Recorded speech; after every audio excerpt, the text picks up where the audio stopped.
देखिए एक आईओडी के रिगार्डिंग 2 पॉइंट्स मैं बता देता हूं, मुझे लग रहा है नहीं हुआ है। आईओडी के रिगार्डिंग में 2 पॉइंट्स आपको बता देता हूं। एक पॉइंट है if the date of withdrawal is not given, interest on total drawing for the year is calculated for 6 month on the average basis.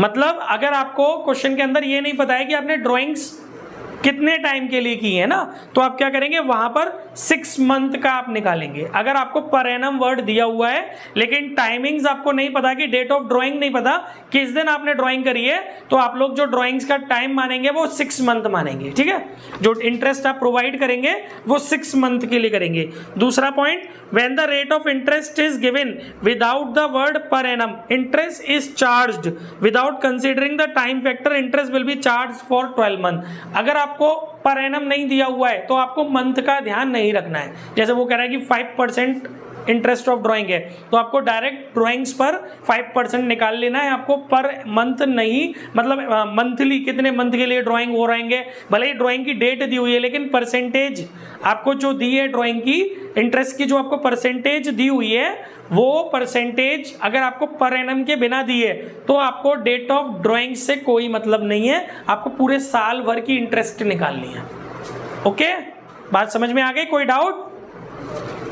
एक और इंपॉर्टेंट पॉइंट है, if the date of drawing is not given and accounting period is less than 12 month. ये बहुत अच्छा point है।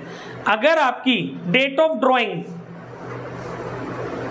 नहीं दी है ना, आपको ये भी नहीं पता, ना तो आपको ये पता है कि आपने ड्राइंग्स कब की हैं, ना ही आपको, और आपका जो अकाउंटिंग पीरियड है वो 12 महीने से छोटा है। मान लीजिए आपका अकाउंटिंग पीरियड 8 महीने का है। कितने महीने का है?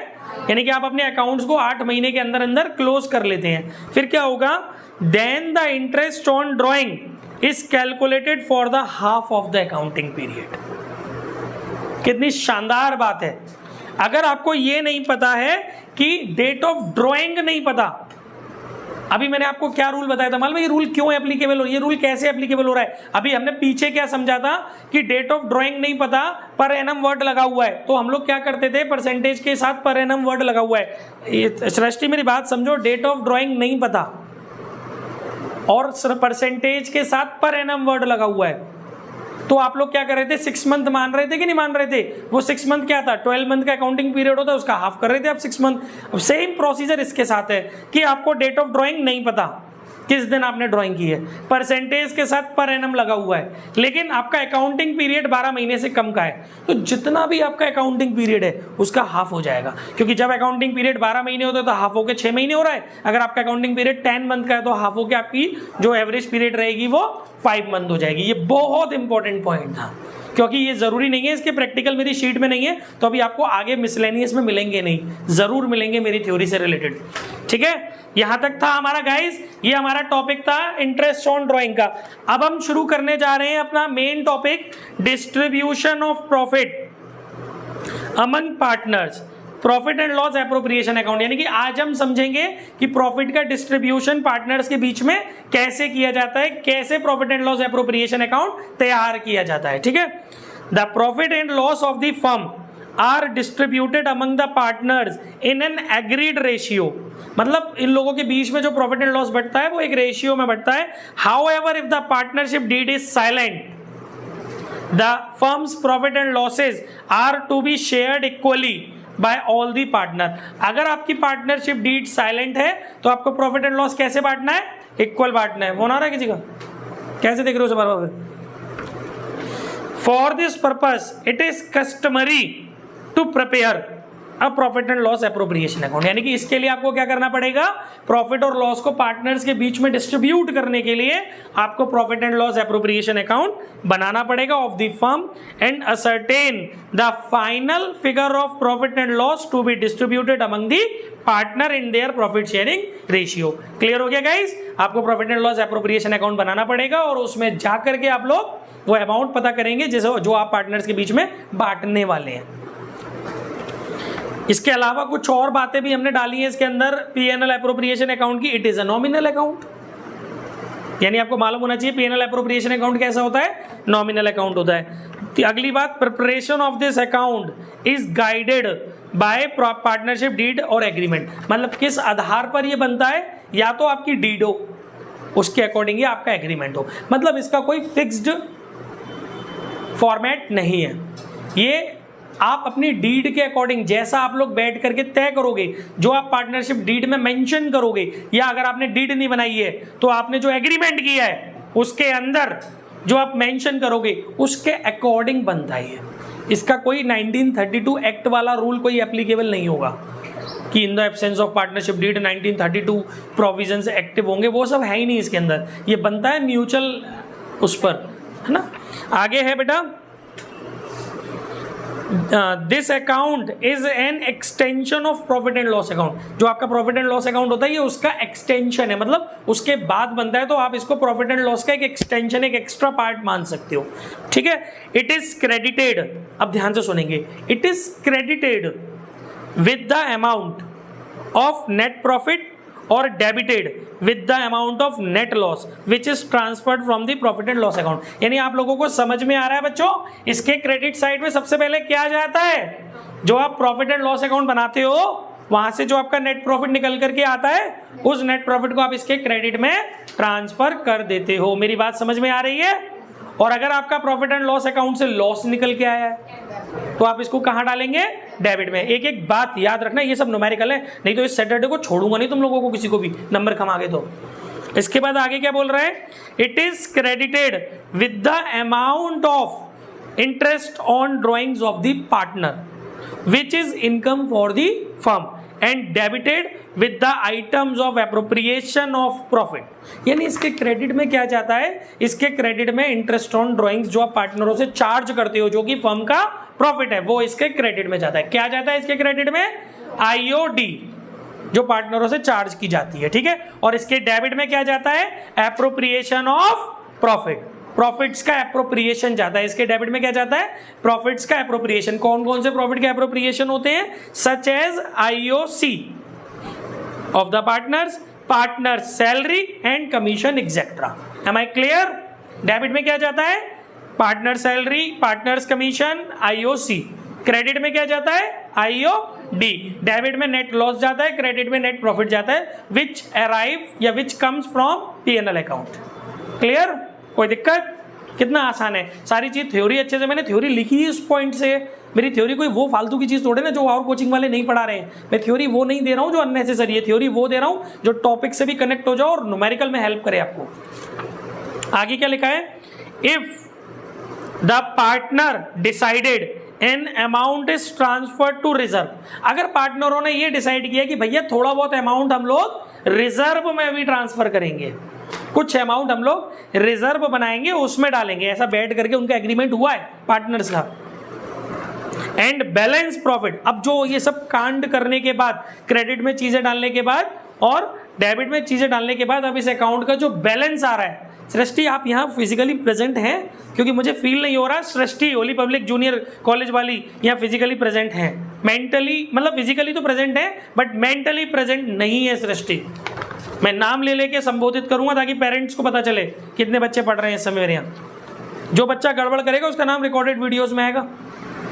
हाँ जी, तो गाइस इसमें कितना प्यारा वर्ड लिखा हुआ है, and the balance profit. Balance profit कहां से आता है, जब आपने पीएनएल एप्रोप्रिएशन अकाउंट में जो चीजें क्रेडिट में डालनी है वो डाल दी, पीएनएल एप्रोप्रिएशन अकाउंट में जो चीजें डेबिट में डालनी है वो डाल दी।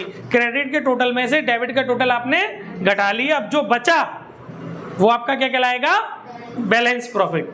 एप्रोप्रिएशन अकाउंट का बैलेंसिंग प्रॉफिट, उसमें से क्या करना है सुन लेते हैं फिर से। If the partner decided an amount is transfer to reserve and the balance profit is distributed between या among the partner in their profit sharing ratio. यानी कि जो आपका बैलेंस आया ना, उस बैलेंस में से भी आपको रिजर्व घटाना पड़ेगा।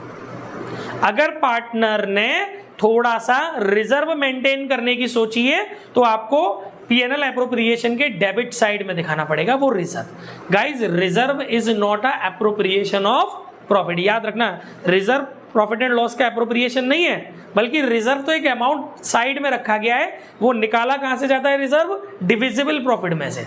जो पीएनएल एप्रोप्रिएशन का जो प्रॉफिट है उसमें से हम लोग रिजर्व के लिए भी अमाउंट निकाल लेते हैं, इस वजह से इसको पीएनएल एप्रोप्रिएशन के डेबिट में दिखाया जाता है, ना कि ये कोई एप्रोप्रिएशन है। कभी भी ये मत बोलना कि sir transfer to general reserve is appropriation, no it is not appropriation, बल्कि ये तो प्रॉफिट में से निकाला जा रहा है, एप्रोप्रिएटेड प्रॉफिट में से इसका क्रिएशन किया जा रहा है, उसके बाद जो नेट प्रॉफिट बचेगा, जो डिविजिबल प्रॉफिट बचेगा, उसको पार्टनर्स के बीच में उनके प्रॉफिट शेयरिंग रेशियो में डिस्ट्रीब्यूट कर दिया जाएगा। बात समझ में आ रही है?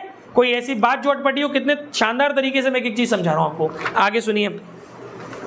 जर्नल एंट्रीज, अब जितनी भी रामायण हमने अभी तक पढ़ी, अब हम उसको ही जर्नल एंट्रियां समझेंगे। ये जितना भी हमने थ्योरी पढ़ी है ना, इसी की अब जर्नल एंट्री है। ये जर्नल एंट्री आपको याद होनी चाहिए, ये आपकी समझ में आनी चाहिए, नहीं तो आप न्यूमेरिकल नहीं कर पाओगे। Journal entries relating to profit and loss appropriation account. First entry, ये अपने आप याद रखनी है आपको, क्वेश्चन में कहीं भी बोला होगा कि ये करो ये करो, आपको खुद से याद रखना है कि ओहो ये वाली कंडीशन है, इसका तो ये रूल बताया था सर ने। First entry, transfer of profit from profit and loss account to profit and loss appropriation account. सबसे पहली एंट्री क्या होगी गाइज? जो हमारा प्रॉफिट एंड लॉस अकाउंट से जो हमारा प्रॉफिट आएगा, उसको हमें कहां पे ट्रांसफर करना पड़ेगा? Profit and loss appropriation account में। उसकी जर्नल एंट्री क्या होती है? बहुत सिंपल है, profit and loss account debit to profit and loss appropriation account. ये याद रहेगी बात। Second entry, transfer of loss from profit and loss account to profit and loss appropriation account. अगर आपको प्रॉफिट की जगह प्रॉफिट एंड लॉस अकाउंट में net loss आया है, तो उसको ट्रांसफर करने की जर्नल एंट्री क्या होगी आपकी? Profit and loss appropriation account debit to profit and loss account. Am I clear? सारी बातें समझ में आ रही हैं? आगे बढ़ते हैं। कोई भी डाउट हो तो हैंड रेस करके पूछ सकते हो। इसके बाद थर्ड एंट्री क्या होगी? For partner salaries commission. वहां कुछ नहीं लिखा उसके आगे, क्यों? क्योंकि मैं पीछे पढ़ा चुका हूं। बताइए, अब मैंने पीछे पे आपको नोट्स दिए थे, उसमें पार्टनर्स की सैलरी कमीशन के रिगार्डिंग जनरल एंट्री नहीं लिखी है क्या? लिखी है ना, तो इसीलिए मैंने यहाँ पर दोबारा, मैंने कहा ना मेरे नोट्स में कोई भी चीज़ रिपीट नहीं होगी बार बार, इसलिए मैंने उस चीज़ को एंट्रीज उसकी दोबारा नहीं लिखी, क्योंकि आपके पास है वो नोट्स। ठीक है। Fourth point, for allowing IOC interest on capital. क्या मैंने आपको इंटरेस्ट ऑन कैपिटल की जनरल एंट्रीज नहीं बताई है? बताई है, नोट्स में भी है आपके पास, तो इसीलिए यहाँ पर मेंशन नहीं की है मैंने। लेकिन आपको पता होना चाहिए कि इस चैप्टर, अगर आपको प्रॉफिट एंड लॉस अकाउंट बनाना है, profit and loss appropriation account बनाना है, तो कौन कौन से टॉपिक इसके अंदर आते हैं, किन किन चीज़ों की जनरल एंट्रीज आपको करनी पड़ सकती है, वो ये सब टॉपिक है। ठीक है। और क्या डेबिट में जाएगा, क्या क्रेडिट में आएगा, ये अकाउंट के पॉइंट ऑफ व्यू से मैंने थ्योरी में समझा दिया आपको। आगे क्या लिखा है? For charging IOD interest on drawing. क्या मैंने आपको इंटरेस्ट ऑन ड्राइंग की जनरल एंट्री नहीं बताई है अभी तक? बताई है ना, पीछे नोट्स में थी ना, नोट्स में थी मेरी आईओडी की, तो वो भी मैंने इसलिए मेंशन नहीं की है। इसके बाद सुनो, for transfer to reserve out of profit. ये नया कॉन्सेप्ट है, तो इसकी एंट्री मैं बता देता हूं आपको। Transfer to reserve out of profit, जो प्रॉफिट है उनमें से आप रिजर्व ट्रांसफर कर रहे हो, तो उसकी एंट्री होगी profit and loss appropriation account debit to reserve. क्योंकि मैंने बोला ना, ये प्रॉफिट एंड लॉस एप्रोप्रिएशन के डेबिट में जाता है, क्योंकि प्रॉफिट को डिक्रीज करता है।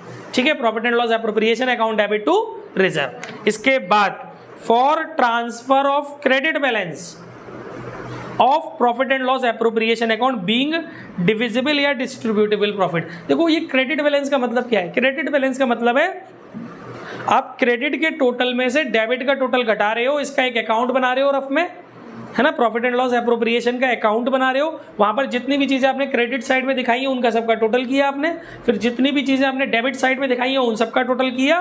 टोटल ऑफ क्रेडिट साइड में से टोटल ऑफ डेबिट साइड घटा करके जो बैलेंसिंग आ रही है उसे बोलेंगे credit balance of profit and loss appropriation account. अगर क्रेडिट बैलेंस ज्यादा है तो ये कहलाता है credit balance of profit and loss appropriation account, जिसको नाम हम लोग बोलते हैं डिविजिबल प्रॉफिट, या फिर उसको हम बोल सकते हैं डिस्ट्रीब्यूटेबल प्रॉफिट। उसको हम लोग क्या करेंगे? पार्टनर्स की कैपिटल में ट्रांसफर कर देंगे। उसकी एंट्री क्या होगी?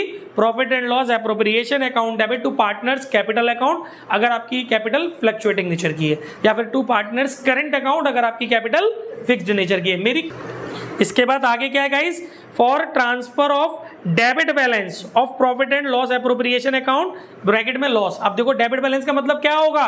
जब टोटल ऑफ डेबिट साइड बड़ा है टोटल ऑफ क्रेडिट साइड से, तो टोटल ऑफ डेबिट साइड में से total of credit side profit and loss appropriation का जब हम घटा लेंगे तो जो डिफरेंस बचेगा वो हमारा कहलाएगा लॉस। उस लॉस को हम लोगों को ट्रांसफर करना पड़ेगा पार्टनर्स की कैपिटल में। तो एंट्री क्या होगी, पार्टनर्स कैपिटल अकाउंट डेबिट या फिर पार्टनर्स करंट अकाउंट डेबिट, जैसा केस हो वैसे, to profit and loss appropriation account. Okay guys, तो अब हम चल रहे हैं प्रैक्टिकल की तरफ। हमारी शीट का प्रैक्टिकल नंबर 31 देखिए, accounting period is less than 12 month. अभी मैंने इसकी थ्योरी पढ़ाई थी ना, उससे रिलेटेड न्यूमेरिकल देख लीजिए। ABC स्टार्टेड बिजनेस ऑन 1 जुलाई 2020। कब शुरू किया बिजनेस? 1 जुलाई 2020 को। Calculate interest on drawing, calculate interest on drawing of mister C at the rate 9% per annum for 9 month, being 9 month ending 31st March 2021 if he withdrew 10,000 per month। मतलब इसमें क्या बोल रहा है वो कि आपका बिजनेस, देखिए आपका बिजनेस कब शुरू हुआ? 1 जुलाई को, ठीक है, और आप अपने अकाउंट कब क्लोज कर रहे हो? 31 मार्च को। तो यहां पर आपका जो अकाउंटिंग पीरियड है वो कितने महीने का है? 9 महीने का। तो ये हो गया कि नहीं हो गया आपका accounting period less than 12 month, क्योंकि आपने अपना बिजनेस बीच में शुरू किया है, 1 जुलाई को शुरू किया है, ठीक है, और आप अपने अकाउंट क्लोज करोगे 31 मार्च को, जैसा कि क्वेश्चन में बोला गया है। तो इस वाले क्वेश्चन में जो आपका अकाउंटिंग पीरियड है वो आपका 12 महीने से कम है। तो यहां पर क्या करना है, आपको आईओडी निकालनी है। तो मैंने अभी आपको क्या तरीका बताया था, आपको ये बताया है कि डेट ऑफ ड्राइंग क्या है। उसने ये बोला है कि ड्राइंग जो कर रहे हो आप 10,000 रुपये पर मंथ कर रहे हो और आपको उस पर इंटरेस्ट निकालनी है। क्या आपको ये बताया है उसने कि आप ड्राइंग कौन सी डेट पे कर रहे हो? महीने के शुरू में कर रहे हो, हर महीने 10,000 रुपये कर रहे हो, ये तो समझ में आया। रेगुलर ड्राइंग तो है लेकिन पूरी तरीके से रेगुलर नहीं है। क्यों? क्योंकि रेगुलर ड्राइंग उसे कहते हैं जिसमें हमें ये भी पता हो कि कब कर रहा है, किस डेट को कर रहा है और कितना अमाउंट कर रहा है। सेम डेट को करे हर महीने और सेम अमाउंट करे। यहाँ पर अमाउंट तो सेम है 10,000 रुपये पर मंथ, लेकिन डेट नहीं पता कि मंथ के स्टार्टिंग में है कि मंथ के मिडिल में है या मंथ के एंड में। तो विदाउट एनी इन्फॉर्मेशन हम लोग क्या करते हैं, हम लोगों ने जब हमारा अकाउंटिंग पीरियड 9 मंथ का मतलब 12 महीने से छोटा होता है, तो जो भी हमारा अकाउंटिंग पीरियड है उसको हाफ को एवरेज पीरियड मानते हैं ना। तो देखिए इसमें आईओडी कैसे निकलेगी, कितने पार्टनर हैं? 3 पार्टनर है, तीनों की आईओडी पूछी है। आईओडी का फॉर्मूला क्या होगा normally? Total drawings into rate into average period upon 100 into 12, ठीक है। एवरेज पीरियड बोल लो या टाइम भी बोल सकते हो उसको आप चाहो तो, ठीक है। तो अब यहाँ पर आप देखिए ए के लिए, फॉर ए के लिए आईओडी टोटल ड्राइंग कितनी है भैया? उसने 1 जुलाई को किया है बिजनेस शुरू और उसने हर महीने 10,000 रुपये निकाले हैं। तो इसका मतलब 9 महीने तक निकाले होंगे। 10,000 रुपये के हिसाब से 9 मंथ के कितने हो गए? 90,000, ठीक है। तीनों ने कितने कितने पैसे लगाए हैं ये तो पता ही नहीं है हमें, चलो कोई बात नहीं। ये मालूम है कि हर एक पार्टनर कितना विड्रॉ कर रहा है? नहीं, केवल सी की बात हो रही है। सी, केवल सी की ड्राइंग है, फॉर सी। अभी हमने गौर से क्वेश्चन पढ़ा नहीं ना, यहाँ लिखा तो हुआ है calculate interest on drawing of mister C. Clear बोला तो है क्वेश्चन। आप लोग भी गलत बोल रहे हो, मैंने गलत पढ़ लिया तो आप लोग भी गलत बता रहे हो। कोई भी बोला हाँ सर तीनों पार्टनरों ने करी है, सी नहीं तो केवल ड्राइंग्स करी है, तो केवल सी के लिए आईओडी पूछ रहा है वो। तो भैया सीधी सी बात है 90,000 हो गई, क्योंकि 10,000 रुपये महीने की ड्राइंग कर रहा है वो, और इंटू रेट कितनी है इसकी?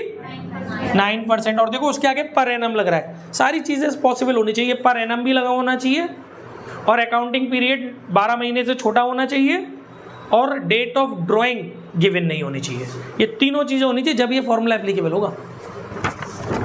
रेट हो गई आपकी 9%। टाइम आपको पता है, देखो आपका अकाउंटिंग पीरियड यहाँ पर कितने महीने का है? 9 महीने का है, तो उसका आधा हो जाएगा 4.5। सॉल्व कर लेंगे। 2 जीरो से 2 जीरो चले गए, 3 की टेबल से 3 टाइम, 3 की टेबल से 4 टाइम, ठीक है। और आप इसमें पॉइंट हटाओगे, 1 जीरो और लग जाएगा, 1 जीरो से 1 जीरो और कैंसिल हो गया। अब ये आपके पास क्या बचा? 90 इंटू 3 इंटू 45 अपॉन 4, ठीक है। 4 से तो ये जाएगा नहीं, 2 से गया 2 टाइम्स, ये गया 45 करिए, कितना हो गया? 25 और 5 चौक 20, 2025, 2025 इंटू 3 डिवाइड बाई 2, ये हो गया 75।